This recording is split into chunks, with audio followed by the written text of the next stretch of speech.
Kisah inspirasi keadilan di dalam agama Islam.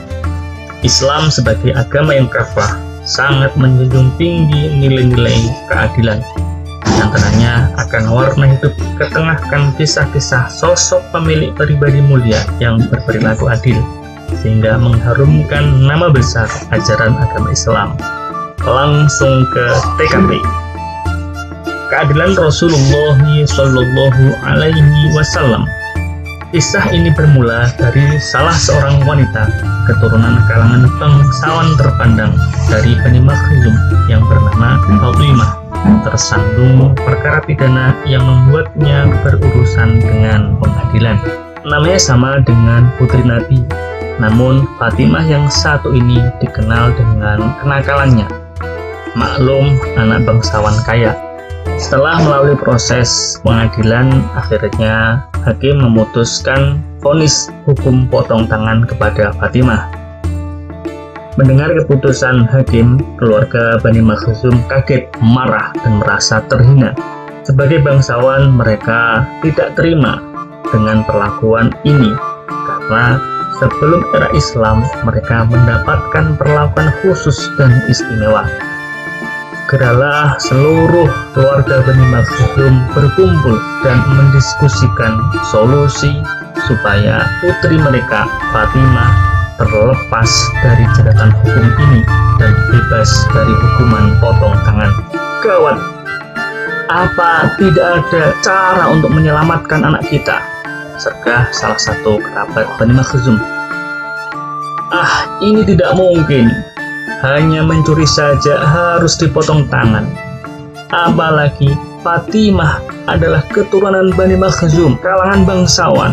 Siapa tidak kenal dengan kalangan bangsawan Bani Makhzum? Salah seorang menggerundel. Namun, tak satu pun di antara mereka berani menghadap Nabi untuk memohon perlakuan khusus. Nggak mungkin. Dia mau menghapus hukuman ini. Kita harus cari jalan lain. Aku ada usul. Bukankah Nabi punya anak kesayangan yang bernama Zaid bin Haritsah? Aku kenal dekat dengannya. Bagaimana kalau kita berusaha melalui dia? Usul dari salah seorang warga kerabat Bani Makhzum yang lain. Memang Usamah cukup dekat dengan Nabi. Tutur katanya lembut, tenang, dan dikenal sebagai sosok yang sangat sholih. Semoga nanti melalui Usamah ini Rasulullah Nabi Muhammad Shallallahu Alaihi Wasallam berkenan untuk membebaskan putri kita dari jeratan hukum ini. Harap-harap cemas dari salah satu keluarga Bani Makhzum yang lain. Segeralah di antara utusan Bani Makhzum menemui Usamah. Mereka mengeluhkan atas keputusan yang telah ditetapkan kepada Fatimah. Mereka berkata, masa harus dipotong tangan? Apalagi kesalahan Fatimah kan hanya mencuri. Ia dari golongan bangsawan, masa harus disamakan dengan pencuri lain? Apalagi selama ini, sebelum era Islam, mereka terbiasa memperlakukan istimewa. Tapi kini, mengapa harus dipotong tangan? Kata orang itu. Mendengar bujuk rayu mereka, Usamah hanya mengangguk-ngangguk dan berusaha akan menyampaikan keluhan mereka kepada Rasulullah Shallallahu Alaihi Wasallam. Untuk menepati janjinya, Usamah berusaha mencari waktu yang tepat. Hingga datanglah waktu yang tepat di mana Rasulullah Shallallahu Alaihi Wasallam berada dalam kesendirian. Segeralah Usamah menyampaikan keluhan-keluhan Bani Makhzum. Ketika Usamah menyampaikan apa adanya keluhan-keluhan dari Bani Makhzum, Nabi hanya terdiam, bahkan kemudian berpaling dari Usamah. Semakin Usamah berbicara, Nabi semakin berpaling. Akhirnya Usamah menyadari tingkah laku dan omongannya yang ngelantur, hingga ia terdiam. Melihat Usamah terdiam, Nabi menghadapkan wajah kepada Usamah. Dengan tutur kata lembutnya, Nabi bersabda, Usamah, aku sayang padamu, tetapi Coba pikirkan kembali apa yang baru saja kamu katakan kepadaku tadi. Kamu minta keringanan agar jangan melakukan sesuatu yang diperintahkan Allah Subhanahu wa Ta'ala, hanya karena orang yang dihukum itu adalah anak bangsawan, anak orang kaya. Osama mendengar sabda mulia Nabi, hanya tertunduk. Ia tahu kesalahan dirinya, dipegangnya kaki Nabi dan memohon kepada Nabi untuk memohonkan ampun kepada Allah Subhanahu wa Ta'ala atas kesalahannya. Singkat cerita, setelah usai sholat maghrib, Nabi berdiri di hadapan para jamaah dan bersabda, Allahu Akbar, Allah Maha Besar. Banyak negara sebelum kedatangan Islam hancur karena banyak melakukan kesalahan fatal. Ketika orang kaya dan terhormat melakukan kesalahan, dia bebas dari jeratan hukum. Namun, ketika pelaku kesalahan dari kalangan orang-orang miskin, mereka memberikan hukuman. Demi Allah, saya bersumpah dengan zat yang kehidupanku berada di tangannya. Apabila Fatimah anakku mencuri, maka aku sendiri yang akan memotong tangannya. Segeralah eksekusi potong tangan kepada Fatimah dari Bani Makhzum dilaksanakan. Rasulullah tidak terpengaruh sama sekali dengan kebesaran, kebangsawanan, dan kekayaan dari Bani Makhzum. Inilah salah satu contoh kecil sifat keadilan dari sang Rasul, Nabi kita Muhammad Shallallahu Alaihi Wasallam. Bagaimana menurut kalian? Silahkan klik dalam kolom komentar.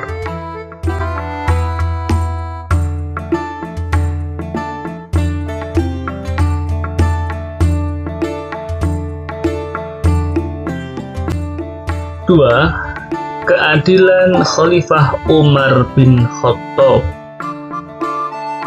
Kisah kedua ini berlatar belakang masa kekhalifahan di bawah pimpinan Sayyidina Umar bin Khattab radhiyallahu anhu yang wilayah kekuasaannya sudah mencapai Mesir. Mesir kala itu dipimpin seorang gubernur dari sahabat Nabi Shallallahu Alaihi Wasallam yang bernama Amr bin As radhiyallahu anhu. Langsung ke TKP. Amr bin As, gubernur Mesir kala itu, memiliki program membangun masjid di samping istananya yang indah. Tentunya masjid ini diperuntukkan untuk menampung jamaah, menampung umat Islam dalam melaksanakan ibadah dan keperluan keagamaan lainnya sebagai fasilitas kepada seluruh umat Islam dan rakyat Mesir pada umumnya. Dalam proses realisasi program ini terkendala dikarenakan di dalam lahan yang akan dibangun masjid tersebut terdapat tanah milik orang lain yang kebetulan pemiliknya adalah seorang wanita yang sudah tua, itu pun beragama Yahudi. Dengan segala upaya, aparat pemerintahan Gubernur Amr bin As berusaha supaya nenek merelakan tanahnya dijual kepada pemerintah. Namun, nenek ini dengan satu tekad tidak akan menjual tanah satu jengkal pun termasuk kepada sang Gubernur Amr bin As. Berbagai upaya, berbagai negosiasi dilakukan, termasuk memberikan ganti rugi dengan harga yang tinggi. Namun, upaya pemerintah selalu gagal. Perundingan demi perundingan dilakukan, namun selalu buntu. Melihat keteguhan nenek Yahudi ini, sang Gubernur Amr bin As memutuskan untuk menggunakan tangan besi. Kemudian serta-merta Amr bin As, sang gubernur, memerintahkan untuk menggusur dan merobohkan rumah sang nenek.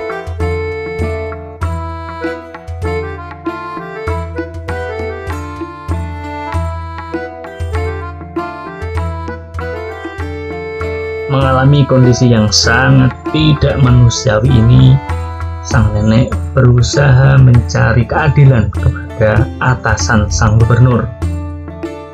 Akhirnya, dengan tekad bulat, sang nenek berangkat menuju pusat pemerintahan, yaitu di ibu kota Madinah Munawwaroh. Sesampai di Madinah, beliau segera mencari pimpinan umat Islam, sang Khalifah Umar bin Khattab. Begitu sampai di hadapan sang Khalifah, nenek Yahudi ini terkagum-kagum karena sebagai penguasa di atas Gubernur Amr bin As, Khalifah Umar malahan tidak memiliki istana yang megah. Dan nenek ini diterima Khalifah Umar bin Khattab di halaman Masjid Nabawi di bawah naungan pohon kurma. Dengan lemah lembut, sang Khalifah bertanya kepada nenek, "Wahai nenek, ada keperluan apa engkau jauh-jauh dari Mesir datang ke Madinah ini?" Dengan perasaan sedih dan berharap keadilan sang Khalifah, nenek ini mulai bercerita. "Wahai Khalifah, sejak muda saya bekerja keras sehingga dapat membeli sebidang tanah dan membuat gubuk di atas tanah itu. Tapi wahai Khalifah, ketahuilah, sungguh sangat menyedihkan, harta satu-satu yang aku miliki sekarang telah sirna setelah Gubernur Mesir Amr bin As merampasnya. Di tanah itu katanya akan dibangun masjid." Mendengar laporan dari rakyat kecil yang teraniaya meskipun dari Yahudi, membuat wajah Khalifah Umar memerah padam. Sesudah amarahnya mereda, Khalifah Umar bin Khattab mengambil tulang belikat unta dari tempat sampah. Lalu Khalifah Umar menggores tulang unta dengan huruf alif yang lurus dari atas ke bawah, dan di tengah goresan itu ada goresan lagi melintang menggunakan ujung pedang. Selanjutnya tulang itu diserahkan kepada nenek Yahudi yang malang ini, dan Khalifah Umar pun berpesan, "Ibu, bawalah tulang ini baik-baik ke Mesir dan berikan kepada gubernur Anda," jelas Umar. Dengan rasa bimbang dan bingung karena tidak ada keberanian lagi untuk bertanya atau minta penjelasan, nenek ini pun segera berangkat kembali pulang ke Mesir. Dan langsung setiba di Mesir, beliau menyampaikan tulang itu kepada Amr bin As. Gubernur Amr bin As setelah menerima tulang itu, tubuhnya menggigil kedinginan, wajahnya pucat pasi. Segera ia berteriak dengan lantang dan mengumpulkan rakyat dan aparat pemerintahan untuk membongkar masjid yang sedang dibangun dan segera merencanakan pembangunan gubuk riat nenek Yahudi. Tentunya kondisi ini membuat nenek Yahudi lebih terheran-heran, tidak mengerti tingkah laku gubernur. Melihat kondisi ini, si nenek Yahudi ini lebih terheran-heran, tidak mengerti dengan apa yang telah dilakukan gubernur. Ia berpikir keras, mengapa itu bisa terjadi? Aku hanya pergi ke Madinah untuk mencari keadilan di Madinah. Tanpa mendapat penjelasan apapun, aku hanya mendapat sebongkah tulang busuk. Mengapa dari benda tak berharga itu gubernur yang ketakutan? Pikirnya dalam hati penuh keheranan. Ia kemudian berbalik mendekati Gubernur Amr bin As. Tenang, jangan bongkar dulu masjid megah ini," katanya. "Wahai gubernur, apa sebenarnya yang terjadi? Saya berangkat ke Madinah hanya berharap keadilan dari Khalifah Umar bin Khattab. Tetapi mengapa engkau ini?" kata sang nenek. Dengan masih merasa ketakutan, Gubernur Amr bin As menjawab, "Ketahuilah nenek, tulang itu adalah benda biasa, malah busuk baunya, tetapi pengirimnya adalah Khalifah Umar. Tulang itu menjadi peringatan yang keras terhadap diriku. Tulang itu merupakan ancaman Khalifah, artinya apapun pangkat dan kekuasaanmu, suatu saat kamu bernasib sama seperti tulang ini. Karena itulah Bertindak adillah kamu seperti huruf alif yang lurus, adil di atas dan adil di bawah. Sebab kalau kamu tidak bersikap adil, akan ku tebas batang lehermu. Jelas, Gubernur. Mendengar penjelasan Gubernur dan tindakan Gubernur itu, sang nenek menjadi terharu. Ia sangat terkesan dengan keadilan Khalifah Islam Umar bin Khattab.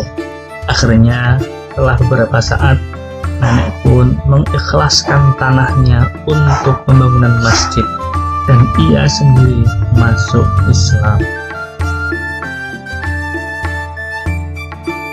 Inilah Islam yang sebenarnya, di mana Islam memperlakukan adil kepada agama lain, meskipun berkaitan dengan tempat ibadah yang suci. Bagaimana menurut kalian? Jangan lupa untuk memberikan komentar.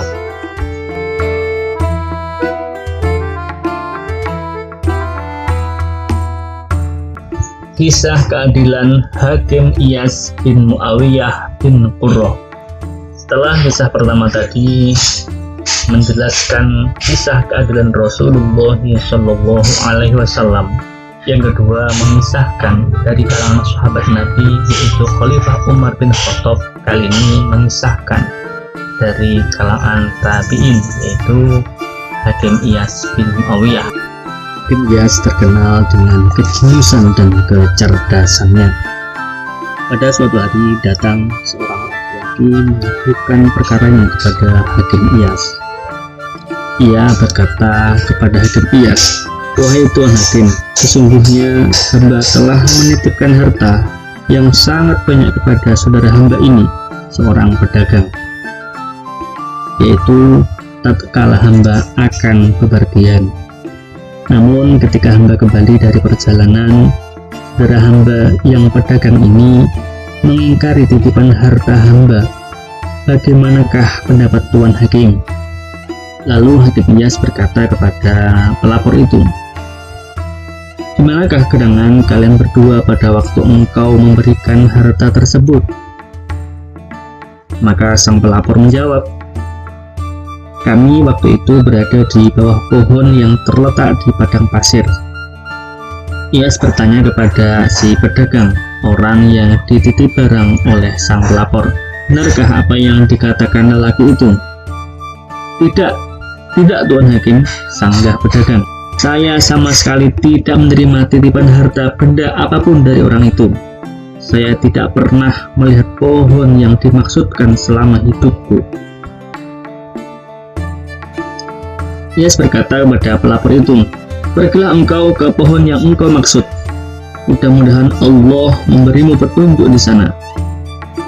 Sebab boleh jadi engkau berdusta, dan mungkin saja engkau telah menanam hartamu di bawah pohon itu, lalu kamu lupa." Maka bergegaslah pelapor itu pergi ke tempat yang ia maksud, yaitu tempat di mana terdapat pohon, dan di tempat itu pula mereka melakukan perjanjian penitipan barang. Lalu Hakim Iyas berkata kepada pedagang, "Duduklah di sini dulu sejenak hingga kawan itu kembali.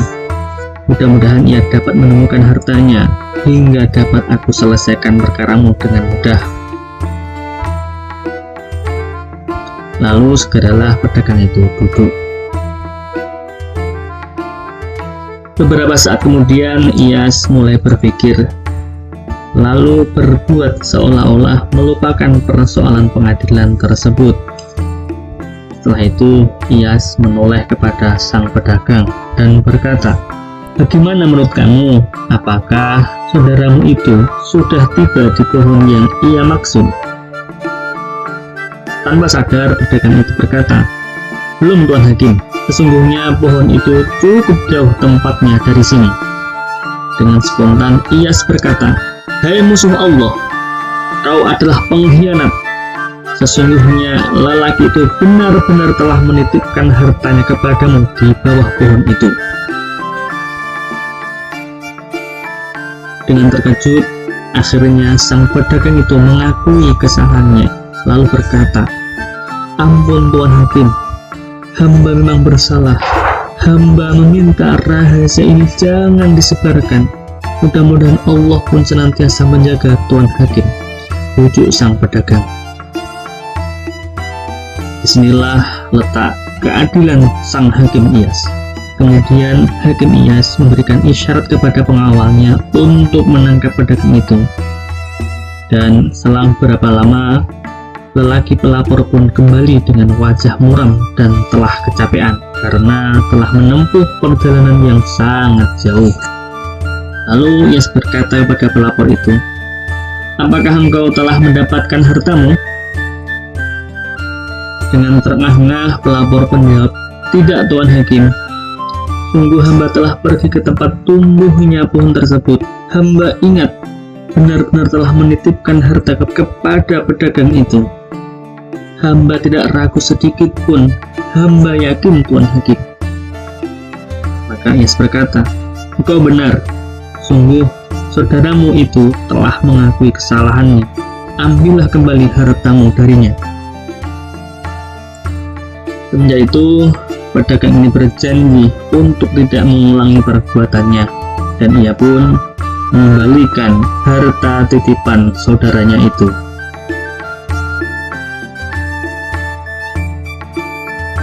Inilah sosok Hakim Iyas yang sangat bijaksana dan adil menyikapi kondisi penipuan dari sang pedagang yang berusaha membujuknya supaya menutupi dustanya.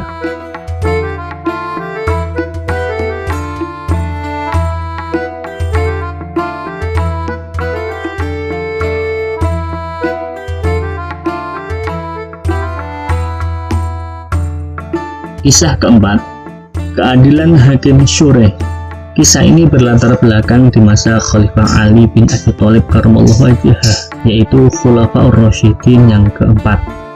Kejadiannya bermula dari Khalifah Ali bin Abi Thalib yang kehilangan baju besinya, dan beliau menemukan baju besinya di tangan seorang warga Nasrani, tetapi warga Nasrani itu tidak mengakuinya.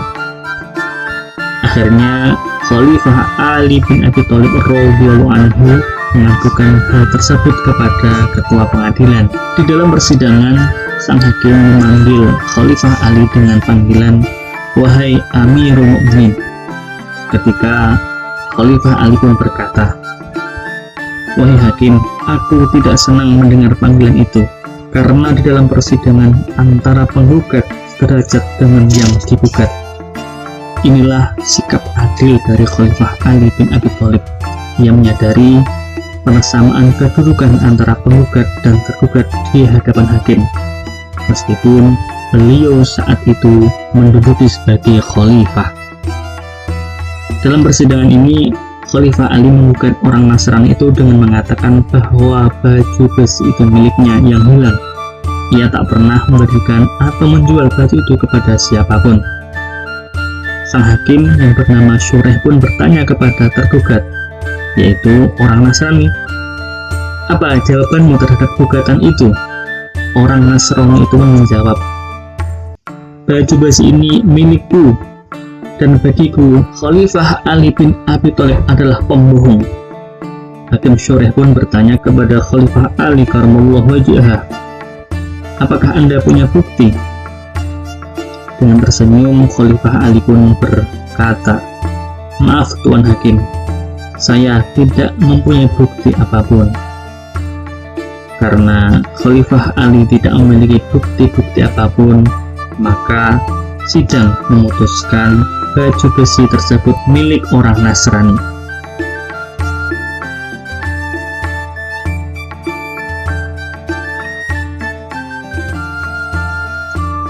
Setelah persidangan usai, orang Nasrani ini kembali bertemu dengan Ali dan berkata, "Aku bersaksi bahwa ini adalah pengadilan para nabi. Amirul Mukminin menuntut aku melalui hakimnya, dan hakim itu mengalahkannya. Hakim bersikap adil, dan khalifah bersikap adil pula." Dan ia pun langsung bersyahadat, tanda ia masuk Islam. Selanjutnya, orang Nasrani itu pun menjelaskan, baju besi ini milikmu ya Amirul Mukminin. Aku mengambil baju besi ini dari untamu ketika engkau dan pasukanmu hendak berangkat pada perang Siffin. Khalifah Ali bin Abi Thalib pun menjawab, karena kamu telah masuk Islam, maka baju ini untukmu. Peristiwa yang terjadi antara Khalifah Ali dan orang Nasrani ini disaksikan banyak orang. Kemudian orang Nasrani itu menjadi tentara yang setia kepada Khalifah Ali bin Abi Thalib ketika berperang melawan kaum Khawarij yang memberontak dalam pertempuran An-Nahrawan.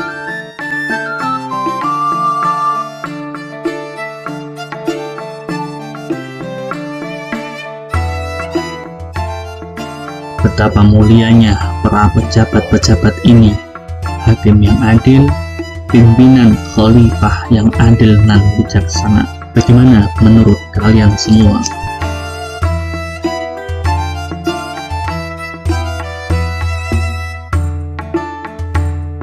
Inilah beberapa kisah-kisah tentang keadilan tokoh-tokoh Islam terdahulu. Tentunya masih banyak lagi dari kalangan tokoh-tokoh muslim kita yang berlaku adil. Di kisah ini kita bisa mengambil hikmah betapa keadilan itu sangat memberikan kebahagiaan, ketentraman, dan kedamaian dalam hidup ini. Bagaimana Rasulullah memperlakukan sama baik orang kaya, bangsawan dengan orang yang tidak mampu, miskin papa di mata hukum, demi menegakkan ajaran dan agama Allah Subhanahu wa Ta'ala. Khalifah Umar bin Khattab menegakkan keadilan antara rakyat dan pejabat, meskipun pejabatnya beragama Islam dan punya kepentingan membangun tempat ibadah, melawan rakyat dan meskipun orang yang bukan beragama Islam. Maka gimana seorang hakim Iyas yang cerdas menyikapi ketidakjujuran di budaya sang pedagang dengan saudaranya? Ia tetap tegar, tegak, menegakkan keadilan, tidak terpedaya dengan rayuan sang pedagang. Terakhir, yang sangat luar biasa, sang khalifah yang secara nyata jelas melihat atas hak milik baju besinya dengan lapang dada menerima hasil keputusan yang sesuai dengan ketentuan hukum, di mana sebuah pengakuan harus memiliki bukti atau saksi.